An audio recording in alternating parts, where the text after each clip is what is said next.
live reading for you guys. Do you want to check my audio really quickly just to make sure that I've got some good sound here? Good. Okay.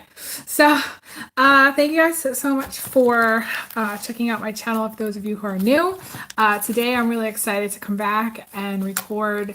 I am debuting a new series. I'm calling it my Andromeda series. The Andromeda series is basically on themes of love. I want to talk a little bit before I jump in about my inspiration for this series because it's something I'm really passionate about. And, you know, I debuted it over on Instagram just a little bit ago. See this again twice, but that's okay. I'm doing this series because recently I noticed that there was all these white flower petals in the air. Where I live, it's springtime and we get a lot of wind here and all the trees are full blossom right now. So all these white petals are, you know, floating by, and it reminded me of this story that I wrote based on Greek mythology, the character of Andromeda, the story of Andromeda. And the painting, the Andromeda painting by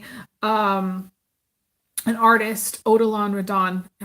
He was an artist a long time ago, and the painting, you know, that I fell in love with, inspired me because there were white blossoms in the painting, and so that was the connection to the painting, but also the painting was just really beautiful. And at that time, I was in love with it. And of course, I was in art school and I took advanced poetry and fiction in school. And this is a piece of work that the story I was very, very proud of, actually. It was kind of a reimagining of the story of Andromeda.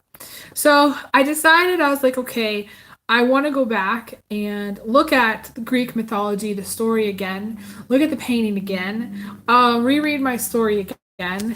And in doing so, it inspired me to come up with like a little mini tarot deck. If you want to call it a tarot deck, it's not traditional tarot, of course, because it's just, you know, a deck that, you know, it's handwritten on white pieces of paper, and that have to do with love themes.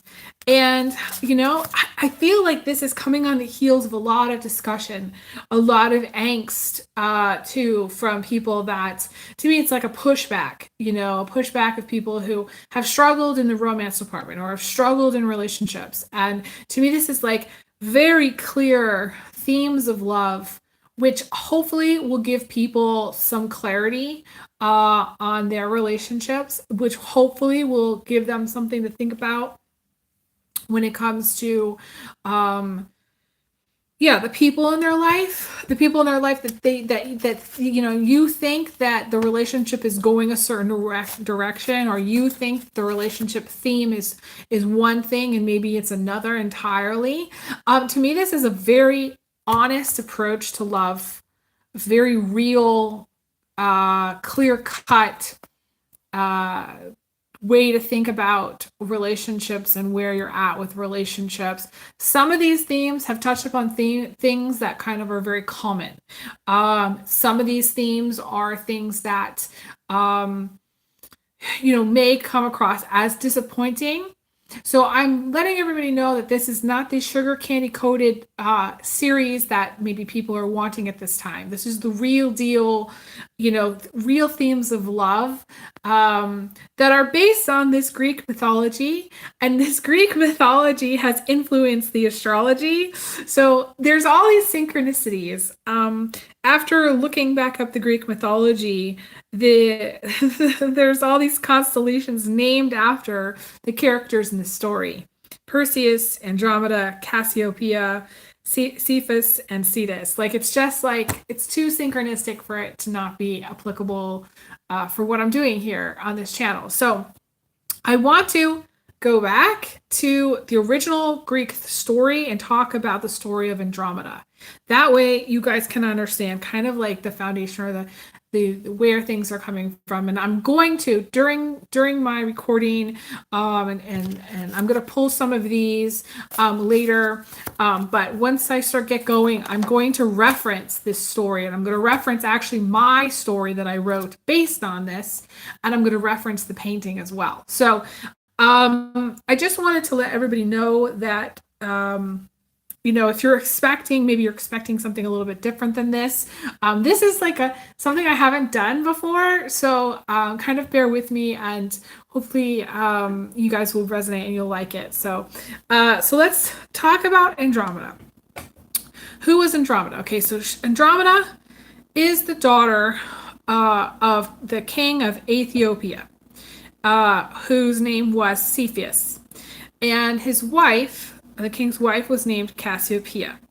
So what happened was, and the story goes, is that Cassiopeia started some drama with this Greek character named Poseidon, okay?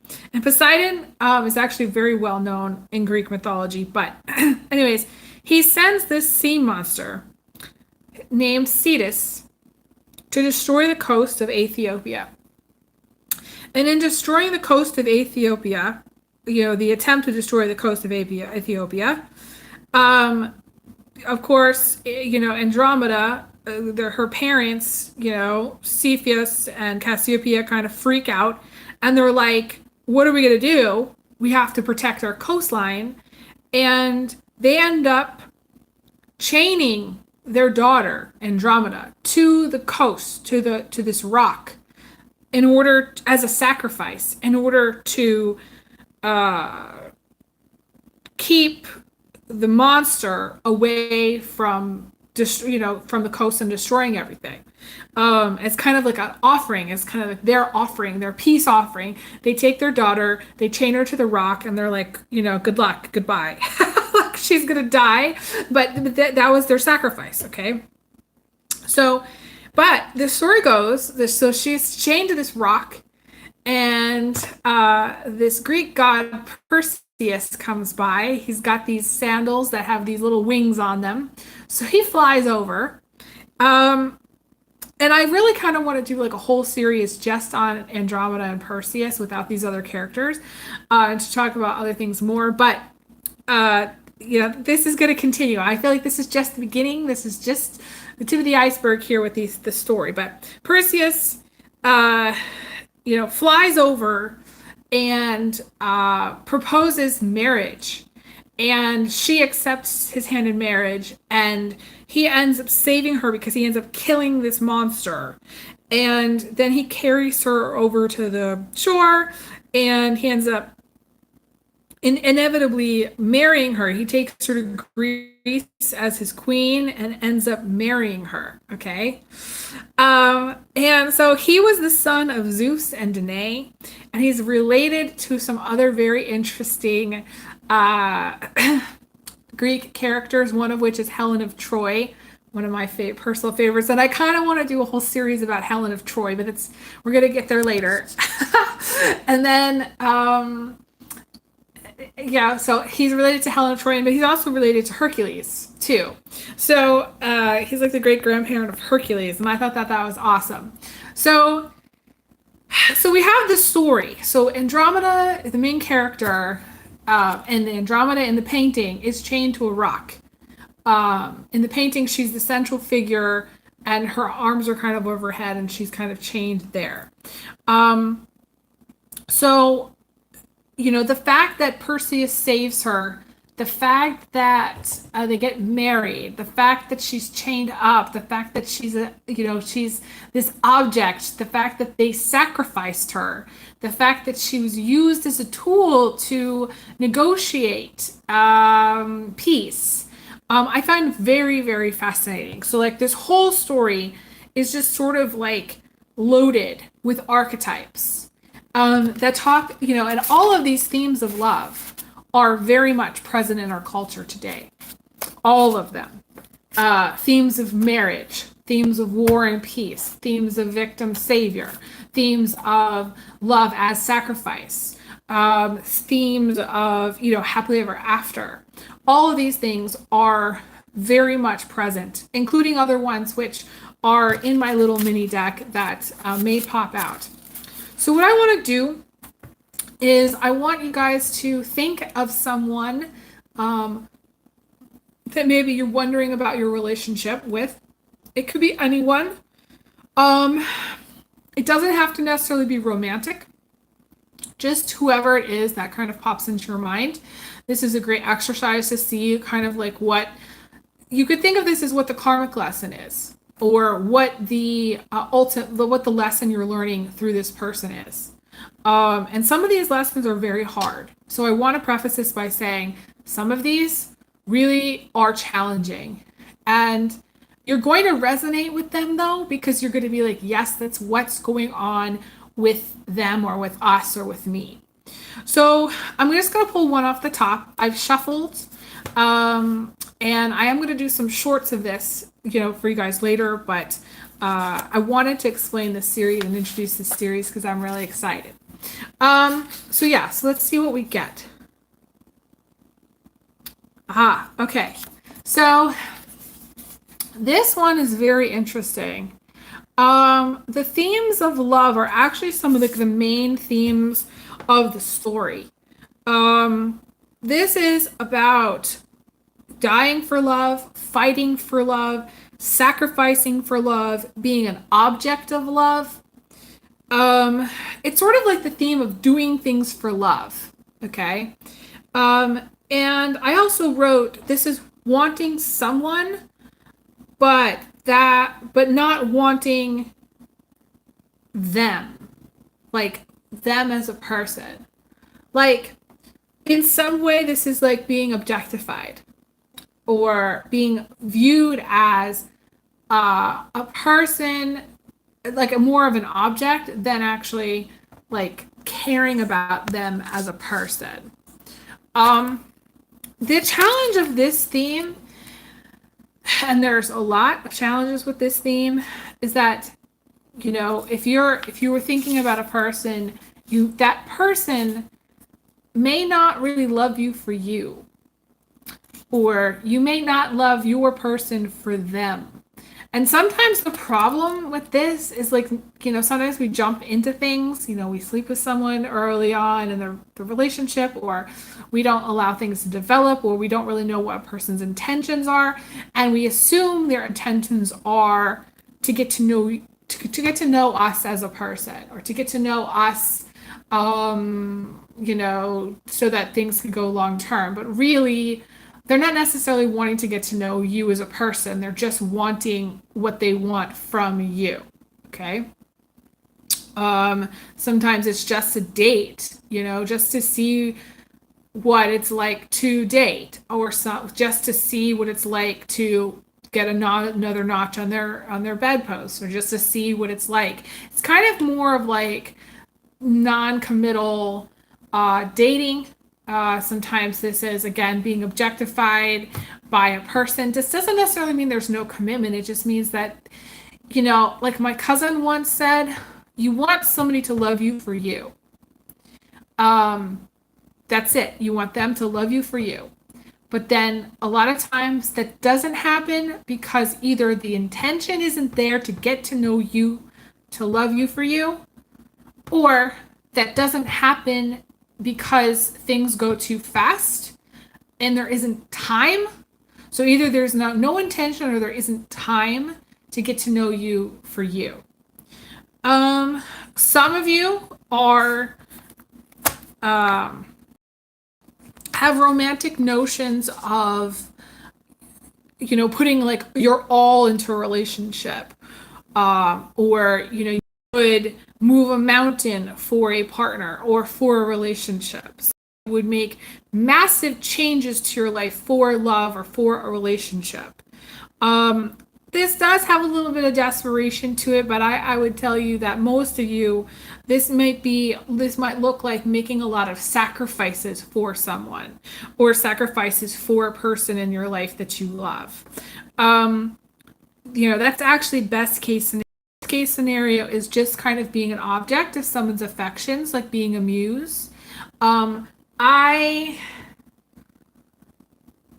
was going to do a whole separate one about this, because this is actually, to me, it's a separate issue, and I might actually add this in later.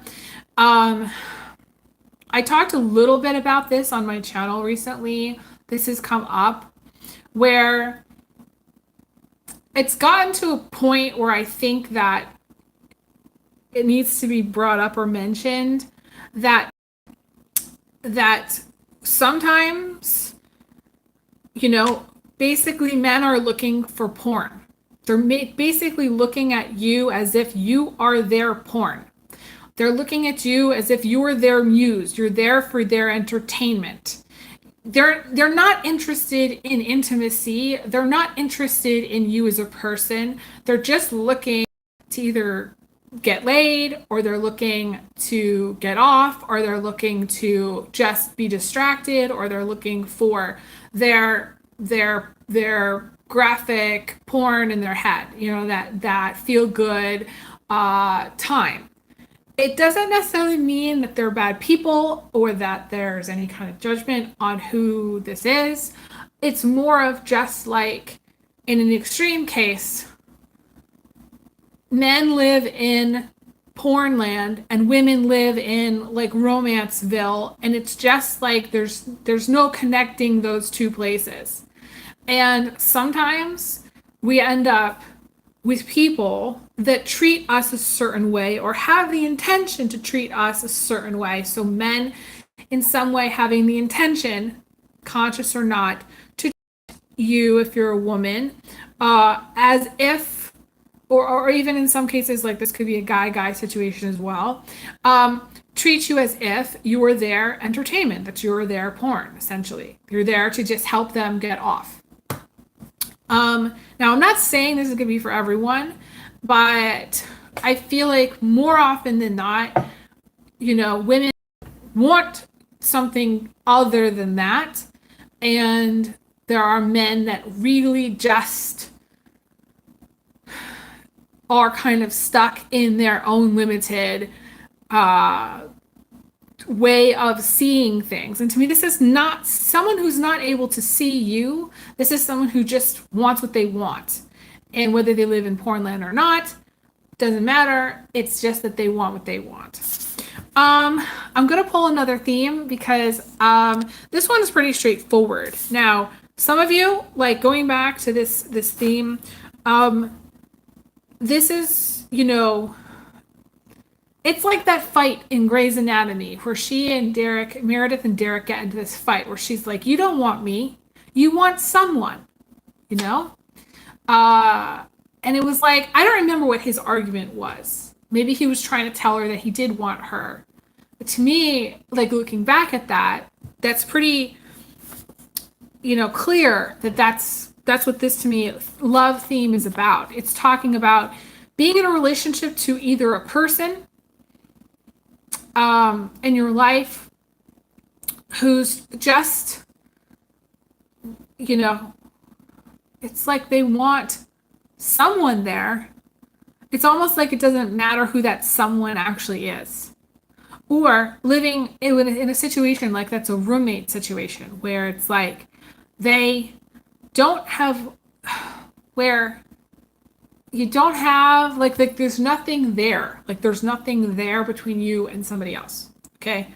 This could also be, okay, and now I'm getting other things too. This could also be, let's just say hypothetically, you actually have a roommate, and maybe you're like, okay, what's going on with my roommate? To me, this is a roommate situation, where it is just another person who's living with you, and you might have more of like these boundaries. Like to me, this is about boundaries.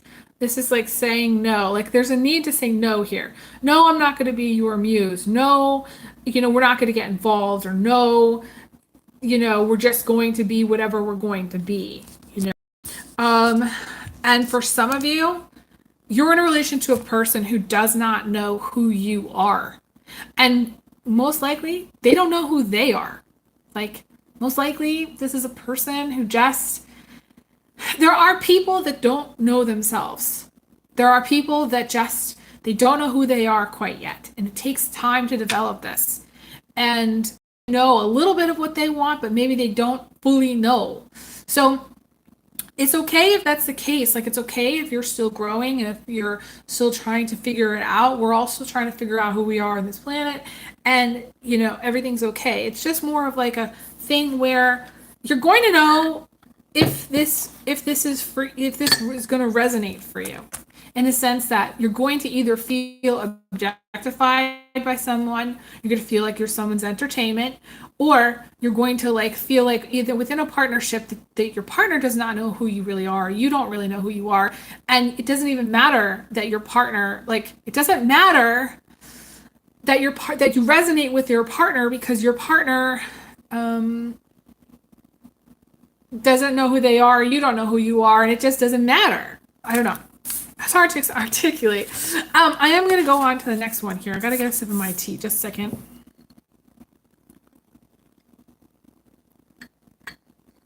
Okay. Okay. So this is a great one. This is the theme of I call it the tortured single female. Okay. So in the story of Andromeda, she is hanging out by herself. She is chained to a rock. She's flying solo. Okay. And so to me, this is a theme, because she's alone. She's alone. Her family's kissed her goodbye. And she's pissed. Okay. She's pissed, and she doesn't have anybody rooting for her. So she's really, really single. But this is the theme of, the tortured single person who's kind of maybe in need of a little bit of rescuing, potentially. Or there's this inability to stand alone in the society. There's also this interesting patriarchal situation thing going on with this story, because the archetype itself, is talking about the single female. Either she's out there alone, or she risks death, basically. Like, there's this risk involved of standing alone, and I felt I touched upon this a little bit, because the North Node is about to go into the sign of Aries. So some of you, this is going to really, really hit home in July. Starting in July, mid-July is when it goes into the sign of Aries. So like in our society, if we don't stay in tribe, when we fly solo, there's a risk, because we are not in tribe, we are not supported, and it's not part of the patriarchy. It's not part of the get married, have 2 kids, and retire and die plan. It's just not part of that. So I feel like this theme of the tortured single female, to me, is not only just talking about maybe needing a little rescuing, maybe just kind of hanging out there on your own, maybe trying to go it alone, but it's also talking about this financial risk, okay, and even personal risk, where you go out there on the ledge and you're hanging out alone, and there really isn't very much holding you up or supporting you. And if you dare not get married, and you dare not be part of the tribe, then there's that risk of not only being ostracized, but it's being and shunned and judged, but it's also a risk to fight to like your survival, basic survival. So I find that very interesting. I forgot to check my chat here. I don't see anybody messaging me. So let me know, guys, in the comments, any of these themes resonate, okay, with you. I am going to be doing shorts, like I said, and pulling these themes later, but I don't know if I'm really even going to be able to do them in my shorts, because I feel like I talk too much. Okay, so like, if there's, those of you who are watching later in time and you've made it to this point, think of a person that you were kind of curious about. Okay, what's the karma? What's the lesson? What are you learning from this person?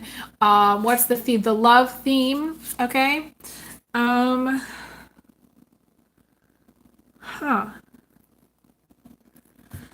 So this is a beautiful one. Um, this is one of my favorite ones. Because in the story that I wrote based on Andromeda, love was in the air. And there was flower petals in the air. And there was this blossoming. And to me, blossoming is like an archetype. It's it's that love energy. And there was in the original story, this love energy. And in the way I imagined it, I imagined Perseus showing up and showing up to love her, showing up not only to rescue her, but to love her and to respect her. And I feel like in my story that I wrote, he respected her. He asked her permission if he could marry her. He tried to take care of her as best he could. He, said all the words of confirmation that she needed to hear, almost like a doctor would, when they're at, like at the bedside of a patient, that was going to make her feel safe and loved and like he was there for her. So this theme is love blooming.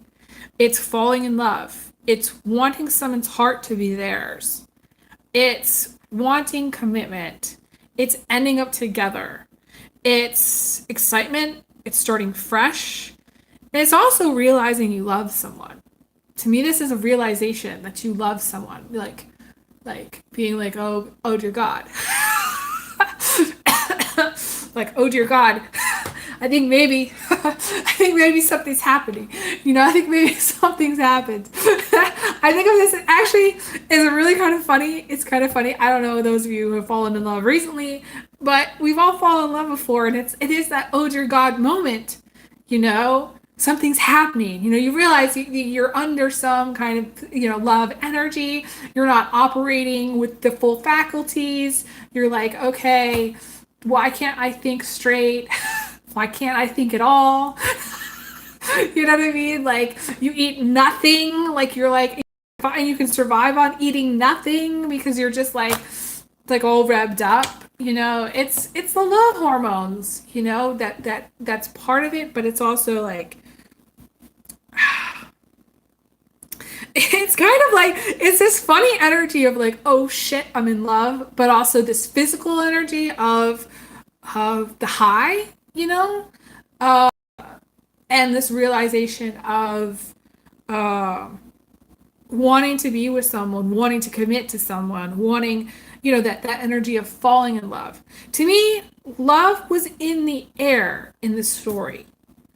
So some of you, that are watching, if you're thinking about a person, want to know what's happening, you may end up falling in love with that person. You might, again, not even really know that it's happening when it's happening. I mean, you'll probably know, but, you'll probably be in denial. Those of you who are older, message me in the comments if you've fallen in love with when you're older. Because see, like when you're younger, it's nothing that you want to really deny. Like you really are embracing it. Like everybody who's younger is like, to me, is like embracing love. But like to me, it's like when you're older and you fall in love, there's this denial. Like, no, like that can't happen right now. So some of you might have a little bit of denial as well. Like you might, no matter what age you are, you might have a little bit of denial. Like at first you're like, okay, maybe I like this person. And a little bit later, you're like, oh shit. I really, really like this person. And they're like, oh no. Maybe I'm in love, and then maybe, oh dear God. Maybe I better deny this for as long as humanly possible so that it doesn't change my life plans. So some of you might be in a state of denial, or you might fall in love and then realize you're in a state of denial a little bit later. And, for some of you, like you are going to end up with the person that, you were thinking about. Or you want to end up with the person that you're thinking about.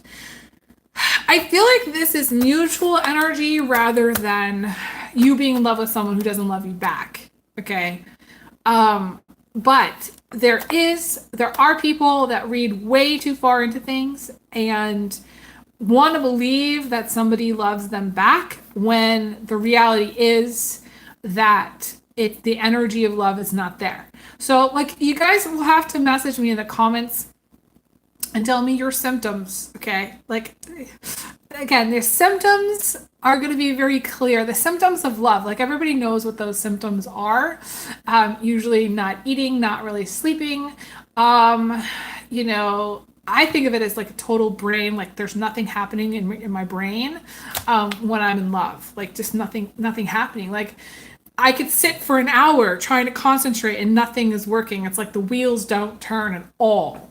When you're in love too, like you're operating from your heart space. So you might say things that you normally might filter. You might do things that you probably might later come to regret.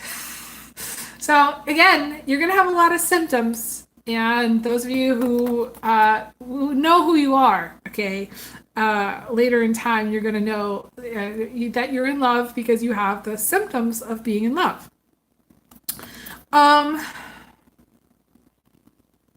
Some of you, this is just simply commitment. Now, some of you already be committed to somebody. And maybe you have plans to end up with that person. It's really hard because this is a general reading. I cannot tell you if you're going to end up with your person specifically in this reading because this is general. Most likely, those of you who, you're going to know who you are. You're going to know who you are because here's the thing too. And I've said this before, I'll probably say it again. The people that contact me questions about their relationship, usually they don't end up with that person. It's when relationship that's going to lead to somewhere, you don't question it. Because it's just you're in it and it's going places and you know that it's going places, so you're not questioning it. Yeah, to me this, you know, if you guys do end up watching this far into this reading, check out the Andromeda painting by Odilon Redon because it's a beautiful piece of work. And to me that it really looks like what love looks like, you know, or love feels like. You know, it's got all this beautiful pink and all this beautiful blue. I don't know. It's just a beautiful piece of art. So some of you might really enjoy that.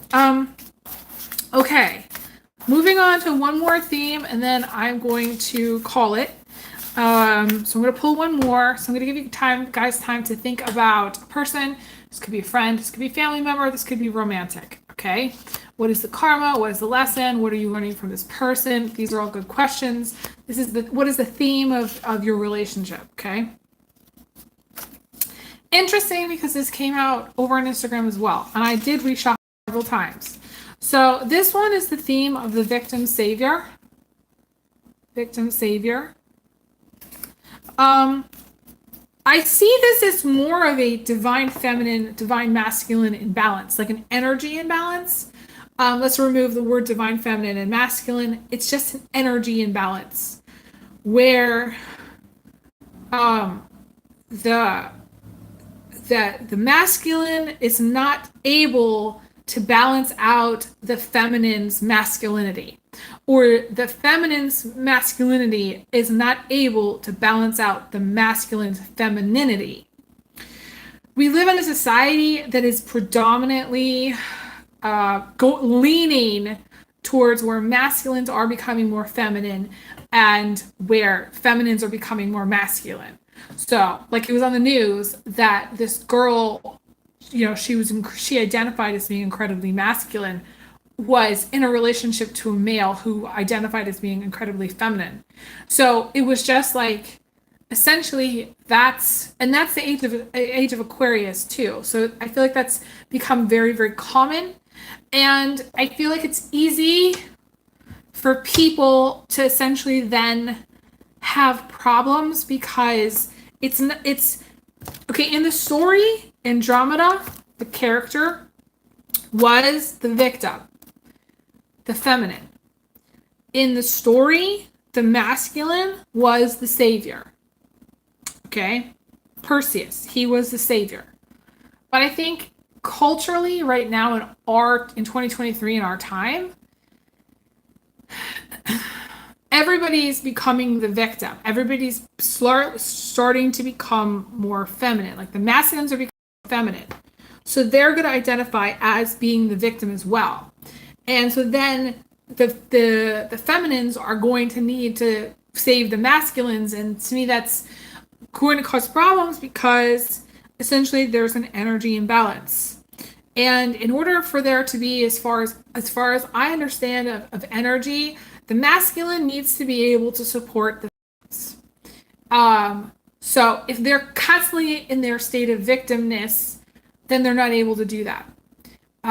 If feminines are in their masculine role, masculine energy, which we are forced to do, and I've said this before, it's nobody's fault. We are forced to do it because of our patriarchal society, which basically forces everybody to work, whether they're male or female, they have to work in order for survival. So feminines are going to become more masculine. They have to be. They're forced to be. That's just the way it goes. And so there's this, if a feminine is in her masculine energy, she's not allowing the masculine to support her. She's not allowing the masculine to step up to the plate. And there's this overgiving thing that happens from the masculine female to the feminine male, and overgiving things, which makes him feel like less masculine, less in charge, less the leader, less like he's defining the relationship, less that he's supporting of her. Some of you may be in a relationship where you're in a relationship to a masculine female. You might be more of a feminine male. However, I feel like, to me, the theme of the victim savior is much more like complicated than just that. To me, she needed someone to save her in the story. She was sacrificed by her family. She was out there alone on a rock that was chained up. She needed that masculine Perseus to come by and to save her. She needed that. I feel like some people may argue that, and this isn't this, this gets interesting, and I didn't think of this when I was doing my reading over on Instagram, but some people might argue that basically it's every man for themselves and nobody's going to save you and blah, blah, blah, blah. It goes along with the whole idea of everybody needing to help each other. Needing to be kinder to each other. Because if everybody's in their feminine energy of being the victim, in this case, that's what the story was, then nobody's doing the saving. Nobody's helping out. Nobody's stepping up to the plate. Nobody's being like, yeah, it's my fault. Yeah, nobody's saying, yeah, I own that. I'm sorry for that.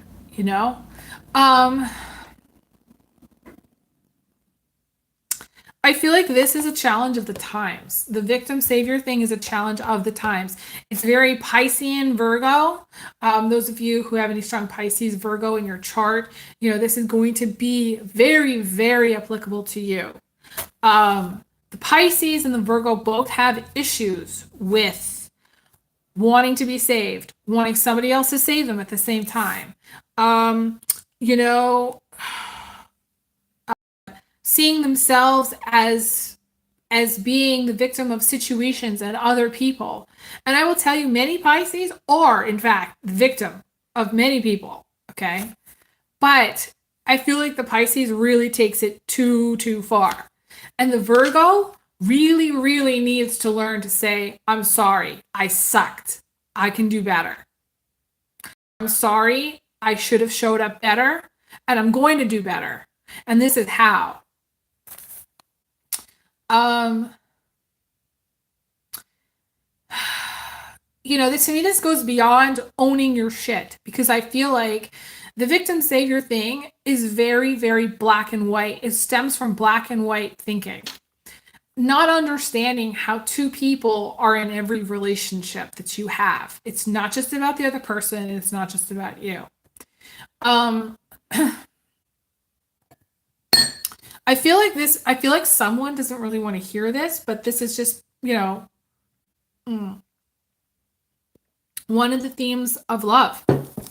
This is an archetype from a long, long time ago. This energy has been around for a really long time.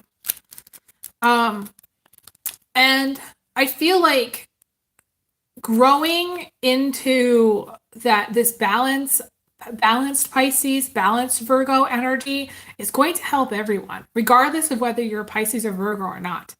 I feel like growing into that energy of, okay, where could I have done better? Where could I have shown up better? Where could I have said, I'm sorry more? Where could I have said, please forgive me for what I did more? I feel like it's easy in this energy to ghost, to say, you know what, fuck it, rather than say, you know what, you're right. I'm sorry. I was a shithead. I could have done better, but I didn't. I feel like it's really hard for people at this time to say, you know what, I'm going to try better. I'm going to try harder. I'm going to show up to life better. I'm going to show up to life harder. It's this softness, to me, it's the softness of the Pisces that just cannot nail that down. And it's the hardness of the Virgo that's so stubborn, that doesn't want to budge, that doesn't want to show any vulnerability at all. I feel like there's this hyper softness with people and this hyper hardness. It's getting so to like this point where people are either like so in their feminine energy, they're so sensitive, they're so soft that they can't think straight because they're having an emotional reaction to something, or they are not, there's no emotion at all, and they could care less, and they're only focused on the material, and they only really want to have some kind of material things. That's that energy. Okay, I want to move on to one more. I thought I said one. I think I said one more. I think I pulled an extra one too over on Instagram. I love these. These are my favorite so far. Okay. Ooh, this is cool. Okay. So, love as a bubble is a theme. Okay, love is a bubble. And the theme talks about how Andromeda was only safe when she was in the bubble of the relationship to Perseus. When she was out there on the rock, chained to the rock, she wasn't. So there's really, to me, it's about being in a relationship and being in this kind of safety bubble. Being in tribe. When you're in tribe, you're in the relationship to your family, when you have a relationship to friends, when you're in a committed partnership, you're kind of in this element of safety because there's really no risk.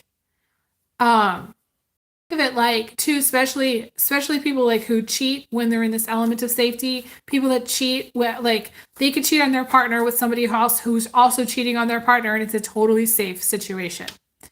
There is no risk at all. So to me, this theme is about love not having any risk, or somebody taking no risk to be with you, or having the mindset that they're safe when they're in a relationship, or having the mindset that everything's going to be okay when they're in a relationship, or that basically not having the worries of a single person because they're in a relationship. I see this especially for women who are in partnerships they walk around as if there is nothing else outside of whatever their bubble is. It's like I can totally tell if a female is in a committed partnership. I really can, because there's nothing's really there. They're just in their relationship bubble. Especially pregnant women. Pregnant women within a relationship bubble, there is nothing outside of that bubble. They're pregnant, they're in a relationship, that's all they know. It's almost as if their psychic tentacles are kind of pulled back. It's like they're tuned out, checked out. And in some way, people that are in relationships are kind of high because they are not checked in to all this stuff that's going on around them. They are checked into their relationship and their relationship alone. And it's very easy to check out from all the external stuff that's going on. In some way, this is kind of like, in some form, for some people, giving your power away. It's kind of like giving your power away. It's sort of like saying, okay, honey, you do it. You know what I'm saying? Okay, honey, you've got this, whatever it is. And not having to really worry too much. For some of you, the beauty of this is just like no stress. You're in a relationship bubble. You don't have anything else to worry about outside of that bubble. Your only priority is to your partner, your spouse, your children, your family. You're in a bubble. And it's an illusion and a theme because it's not safe. It's just, it gives you the illusion of safety. It's safe only maybe in a financial sense and a physical sense for some people, because maybe you're comfortable, your bills are paid, you don't have to worry too much, things really don't change too much, you have maybe a nice house, maybe you drive a nice car, maybe you have 3 meals a day and you're doing okay, you're not really stressed about life. It's just like you're in this comfortable, safe bubble. The thing that I want everybody to think about is that in the story, Andromeda was only safe when she had landed and gotten married. And so I feel like there's an archetype specifically about how it sort of like calms everybody down when you find out somebody's getting married. It calms everybody down. Everybody is like, they don't have to think about them being single anymore. They're in a relationship. They're totally relieved, It's like a relief to somebody to find out that there's a partner, somebody has a partner, or that somebody's married. And I will tell you, very interesting. I had one employer think that I was married and treat me differently for like half the interview because she thought that I was married. And then when she found out that I was actually single, treated me completely different. So again, there's a lot of judgment from the outside of this bubble, from society, from culture, about single people, the safety idea of safety of being married, the idea of it being safe, being in a safe relationship. When I say safe, I'm talking about the element of the tribe. I'm talking about the element of not having to go it alone. It is kind of the opposite of one of the other cards that I pulled about the single female. So some of you may have watched the end, but that's okay. Are there any questions? Any last questions? I'm not sure if anybody's watching has any last questions here for me. But I think I'm going to call it here. I really, really love this series. I've mentioned this before, partly because I'm inspired by it, partly because love is in the air, partly because I feel like it's going to help some people really think about relationships in a different kind of way. And I'd like society to start thinking about relationships in a different kind of way. I'd like it to be where there's less judgment about people who are, in a relationship or not in a relationship. There's less judgment about getting married, period. There's less pressure to get married. There's less pressure to like, crank out a couple of children, and live in a certain kind of house, or live in a certain kind of, have a certain kind of lifestyle. I'd like for people to see love as kind of ever changing and ever growing. And these archetypes are here to kind of help us learn from the past, but help us learn about the relationships that we're in, and maybe do better, and maybe think about them better, and think about them in a healthy way. Because there's a lot of illusions when it comes to love. And we're taught, we just are not taught any of these themes. We are taught really this singular idea of love, or that this singular idea of how relationships are supposed to go, what relationships are supposed to look like, or how your life is going to look when you get married versus how your life is going to look when you're single, all kinds of stuff like that. Thank you guys so much. Please give me a thumbs up. It really helps the algorithm of my channel. Please, if you can, leave a playlist going in the background. If you can, please donate, even if it's just like $20. It really helps me out. I still don't know what's going on with housing. So essentially, I don't really have any housing right now past June. I really haven't figured that out. So all donations go to my housing. I'm beginning to think about starting a fundraiser for housing specifically. I need to come up with $830 by the 24th for my housing specifically. So all donations go towards that. Like I said, if you could please donate, I'd appreciate it a lot. Even if it's just like $20, it helps me chip away at that goal. And yeah, I wish everybody the best. Thank you guys so much for being supportive, amazing fans and followers. I send everyone big hugs, big kisses. And I'll talk to you guys again soon. All right, take care. All the best.